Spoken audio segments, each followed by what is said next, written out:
¿Qué tal? Bienvenidos a esta nueva emisión de A Votar. Mi nombre es Rodrigo Morales y como siempre me acompaña Pablo Javier Becerra en la conducción del mismo. Pablo. Hola, ¿qué tal amigos? Mucho gusto. Hoy tenemos un invitado especial para analizar el tema del balance de las elecciones. Así es, nos acompaña José Buendía, que además de profesor universitario, articulista, conductor de televisión, es un muy buen amigo y un analista muy articulado. A ver, Pepe, desde la reforma del 2007-2008 se nos viene prometiendo que hay que hacer ajustes para reducir el costo de la democracia, por lo menos en dos vertientes. Se nos dice que las campañas eran excesivamente caras antes de la regulación previa y que en general el costo de la administración de las elecciones es inadmisible. ¿Qué balance haces tú de esta primera gran premisa, digamos, de la reforma? Pues antes que nada, Rodrigo, gracias por la invitación. No, hombre. Pablo Javier, gracias a los dos, gracias por estar aquí. Yo creo que tocas uno de los puntos centrales que tiene que ver con pues la valoración que podemos ya hacer con el tiempo de la reforma de 2007, 2008, incluso pues, las posteriores, pero me gustaría empezar con un apunte antes que cualquier otra cosa, y es que llevamos, no sé cómo lo vean ustedes, pero llevamos ya casi 2 décadas de reformas electorales en los Ininterrumpidas. exacto, en los que la preocupación por la manera de distribuir, de repartir el poder y las condiciones, digamos, de equidad que debe haber para que eso se produzca, no han dejado, tú decías, ininterrumpidas en exacto de producirse, y creo que ya tendría que ser tiempo, si lo que viene o lo que tenemos es la perspectiva de una nueva reforma en la próxima legislatura, es qué está pasando para que tenga que seguir siendo permanentemente uno de los temas centrales de discusión de la agenda pública, cuando hay muchísimos otros temas en este país que quizá no han tenido ni la preeminencia, ni el tiempo, ni han recibido los recursos legislativos y de opinión pública, y que son, por supuesto, sin demeritar la importancia que pueda representar para los partidos, y subrayo, para los partidos, las condiciones de la competencia electoral. Ese no es el único tema en este país, y lo que estamos viendo cuando apreciamos los rezagos que hay en otros lados es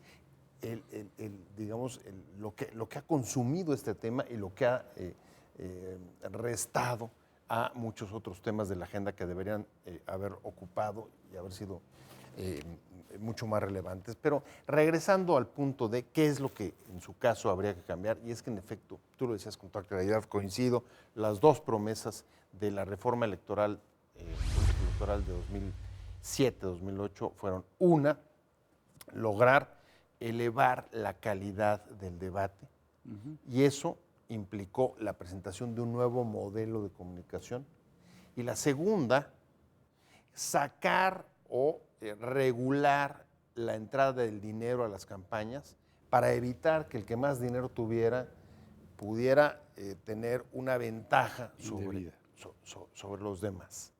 ¿Qué es lo que tenemos con eso? Bueno, hoy lo que tenemos con eso es que en términos del modelo de comunicación, en términos del costo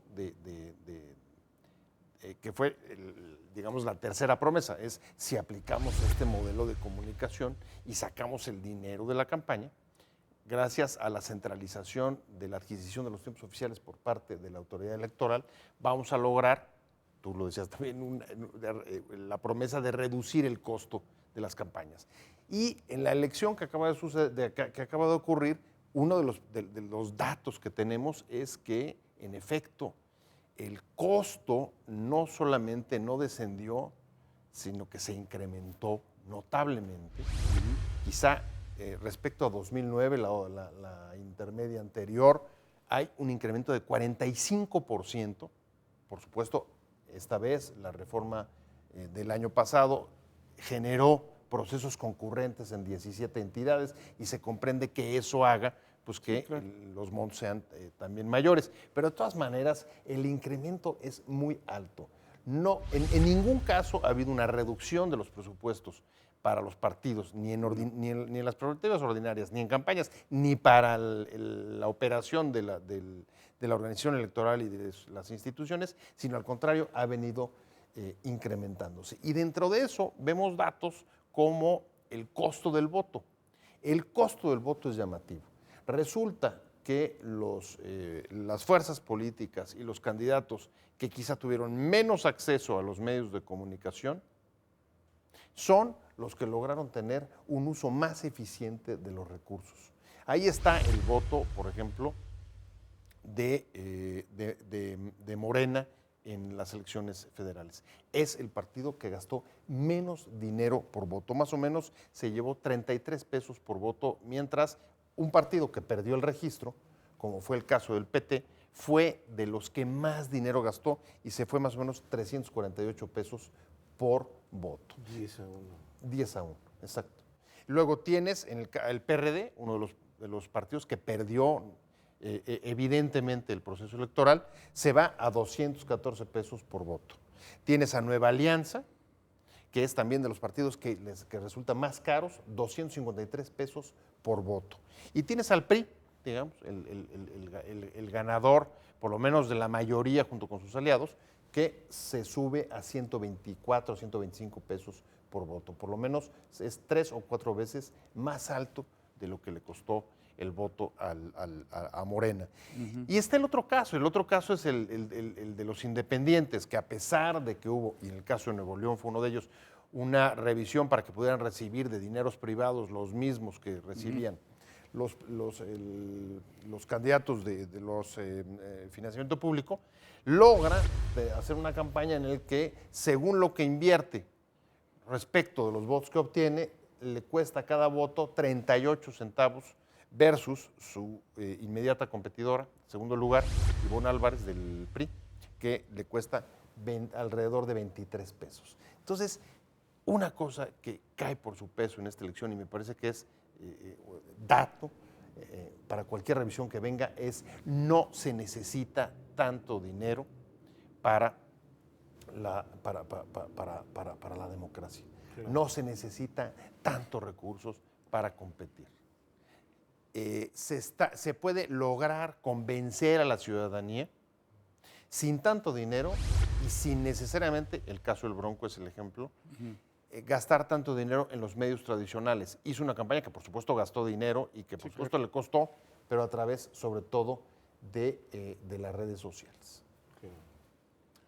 Ahora, dentro de este tema que tú comentas, el asunto de los medios de comunicación es fundamental. También una de las grandes apuestas de la reforma 2007-2008 fue esa, quitarle el acceso por medio de la compra de tiempo en radio y televisión a los partidos y garantizársela mediante un paquete gigantesco, nos hemos dado cuenta, de spots. Esto ha conducido a lo que algunos llaman la spotización, la presencia ya abrumadora de los partidos en radio y televisión. Pero los casos que tú comentas, por ejemplo el Bronco, de hecho ganaron la elección virtualmente sin spots en tele, o con muy poquitos en su calidad de candidatos independientes. En este terreno pareciera también que el modelo necesita ser revisado, ¿no? El modelo de comunicación política electoral. Yo creo que ahí sí hay que entrar a detalle, porque en efecto el modelo de comunicación política incluyó varias reformas concurrentes. Una fue, y me parece que esa debe de prevalecer porque no veo ninguna razón para modificarla, y es la regulación para que el acceso a los tiempos de radio y televisión los maneje o los concentre la autoridad electoral y sea los que asigne, cuando antes de esa reforma venían siendo contratados directamente por los partidos. Me parece que es un modelo que funciona en muchas partes del mundo. El control como parte de la organización electoral y digamos de la rectoría de la autoridad para garantizar las condiciones de la contienda justifican plenamente que sean las propias instituciones las que manejen y concentren los tiempos oficiales y el acceso de los partidos a los medios. Ahora, eso no significa que se justifique la cantidad de tiempo que se está garantizando para el acceso a los partidos. Me parece que son dos cosas distintas. Una es la regulación del acceso y otra la presencia o la cantidad de tiempo que estés usando. Desde luego, utilizar cerca de 16 millones de spots entre autoridades electorales y partidos, 13 millones los partidos en la campaña electoral, es no solamente un abuso, sino contraproducente para los objetivos de la reforma de 2007-2008 de elevar la calidad del debate. Con 13 millones de spots al aire, no generas una mayor cantidad de debate, saturas a la audiencia y la alejas del interés y de la información o de la posibilidad de conocer los argumentos y las plataformas electorales de los partidos. Entonces, eso no funciona. Eso es uno de los asuntos que, lo platicamos un poco antes de entrar al aire, tenían que haberse cambiado incluso desde antes. Sí, claro. ¿No? Claro. En su momento tendría que haber habido decisiones de la propia autoridad electoral y los órganos jurisdiccionales para acotarlo. Sí, claro. Digamos, pareciera que, ojalá, más que pareciera, ojalá no entremos a una discusión de regulación de acceso. Ojalá siga siendo la rectoría. Ojalá las voces que dicen esto volvámoslo a abrir a los privados sean contenidas y controladas en el Congreso. Pero en efecto, quizás desde antes de la famosa spotización, lo que no se hizo fue armonizar la existencia de redes sociales con los spots, y con el así llamado trenecito, pues es todavía peor, porque son 13 millones con el peor rating, yo creo, en la historia, o sea, con la peor audiencia posible, ¿no? Entonces, sí creo que ahí hay, digamos, la despotización es simplemente duración de mensajes. 2, ser más inteligente manejando, conservando, digamos, un nivel, una suerte de barras de opinión. Y 3, cómo conjugar ese mensaje de aire con el de redes, porque estábamos hablando de dos mundos distintos en esta campaña. Unos eran los mensajes al aire, vamos a decir, en el spot, y otro lo que se movía abajo a nivel de redes sociales. ¿Cuál es tu valoración? Mira, creo que uno de los caminos erráticos y de los orígenes de muchos de los malos diseños de las legislaciones electorales tiene que ver con su origen. En la mayoría de los casos no creo que haya habido un diseño a partir de la identificación clara de una problemática o el surgimiento de nuevos retos, sino es una respuesta a la impugnación electoral de la elección anterior. Así es. ¿No? Está 2006, la impugnación de Andrés Manuel respecto de la elección y su señalamiento sobre que se había roto la equidad en la contienda por el asunto de los medios de comunicación. Respuesta, que además no solamente fue Andrés Manuel, eso también hay que decirlo, todos los partidos y la clase política. La de los partidos perdedores. Y la clase política en general estaban enojados por el trato que les estaban dando los medios de comunicación. Sí, claro. Digamos que había cambiado un poco la balanza del poder y desde unos años antes, si el que no salía en la tele no tenía oportunidad para hacer una carrera política. Y esa fue, digamos, que el ajuste de cuentas también con los medios, sobre todo con los radioeléctricos, porque hay que decirlo, la reforma de 2007-2008 no toma en cuenta o prácticamente no se mete ni con los medios impresos y mucho menos con las redes sociales e internet, un nuevo medio que estaba apenas surgiendo y que no fue regulado. No se metieron por ahí, quizá porque no podían meterse, porque no hay manera, porque es muy difícil regularlo aquí y en China. Pero por además, porque estaba fuera de la agenda de la impugnación. En China es más fácil, ¿no? En China sí, pero ahí no lo regulan. Ahí se censura, ¿no? Entonces creo que ese es un problema. Tenemos la reforma que acaba de pasar. ¿De dónde viene la reforma que crea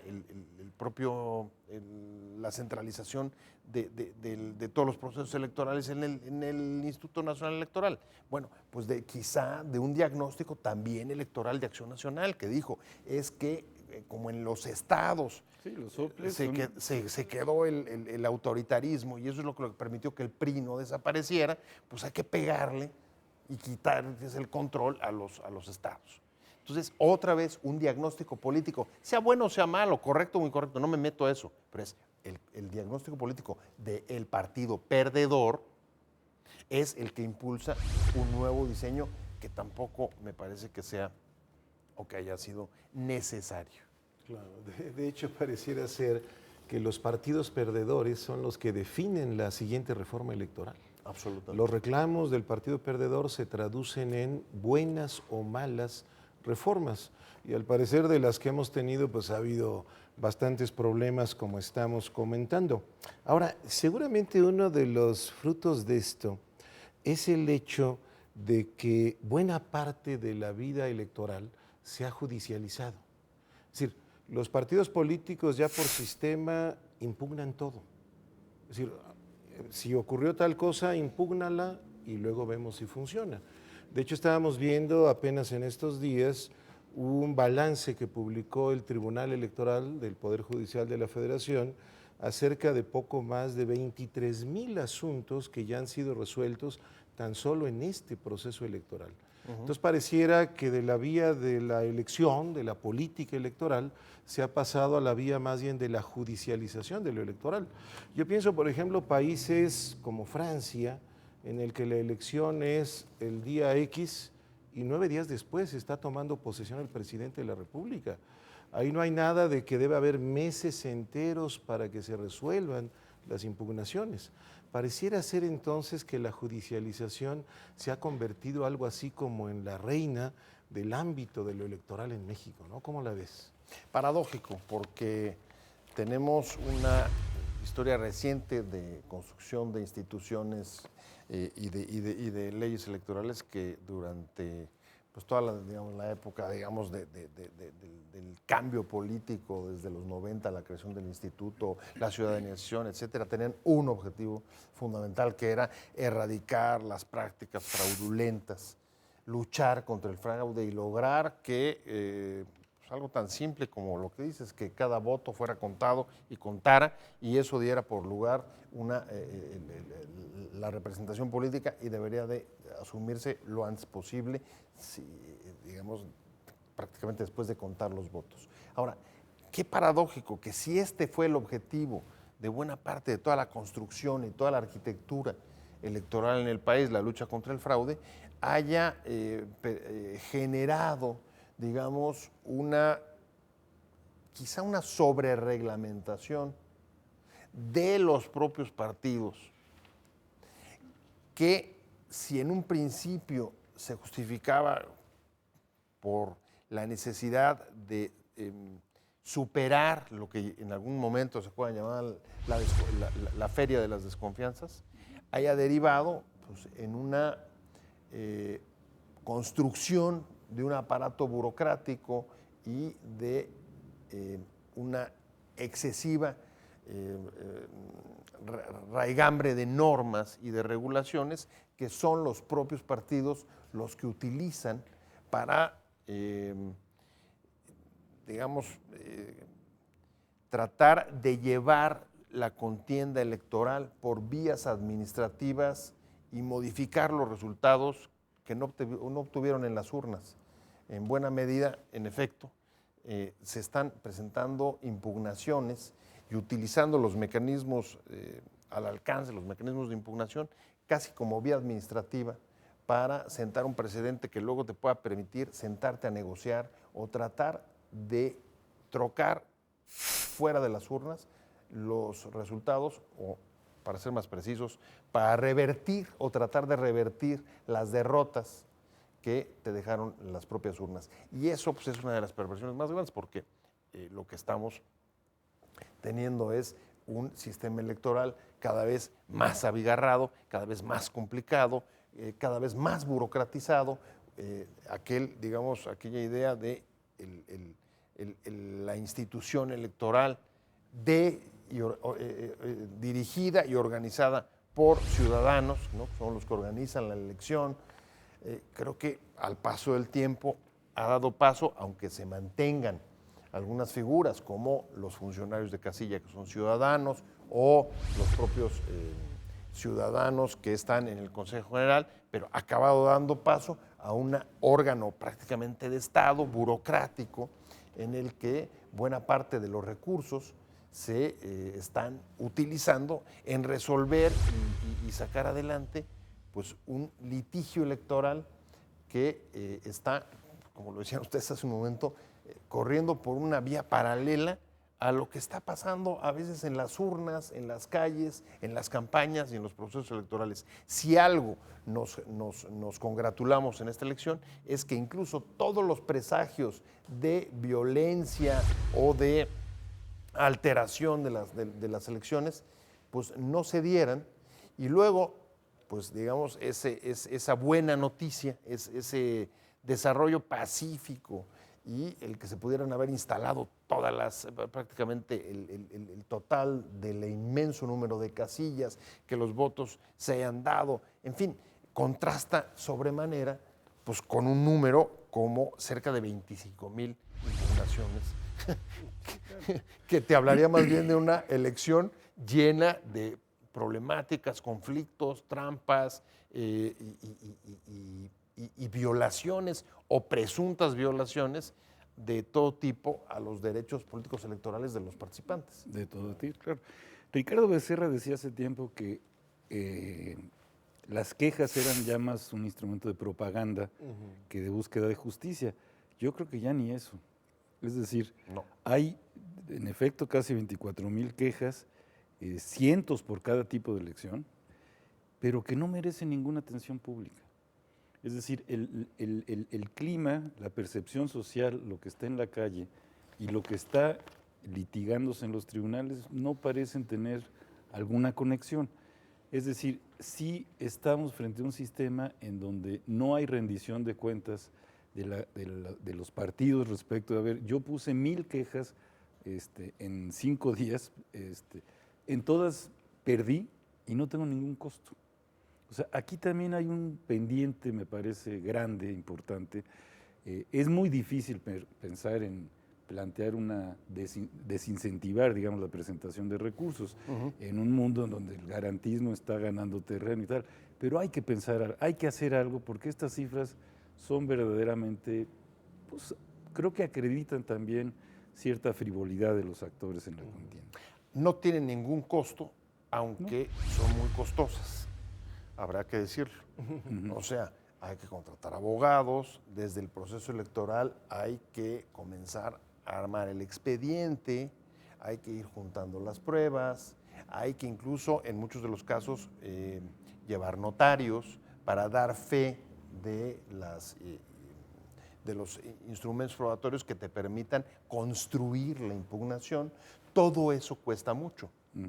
¿Y quién paga? Regresamos un poco al tema anterior. Es a cargo de las prerrogativas ordinarias y de campaña de los partidos el que puedas mantener, digamos, todos estos aparatos jurídicos que están detrás, en la mayoría de los casos ineficaces, como tú dices, sí, claro. pero que como finalmente no les cuesta, Sí. finalmente se pagan de las prerrogativas, no tienes ahora sí que ningún incentivo para racionalizar incluso tu lucha legal.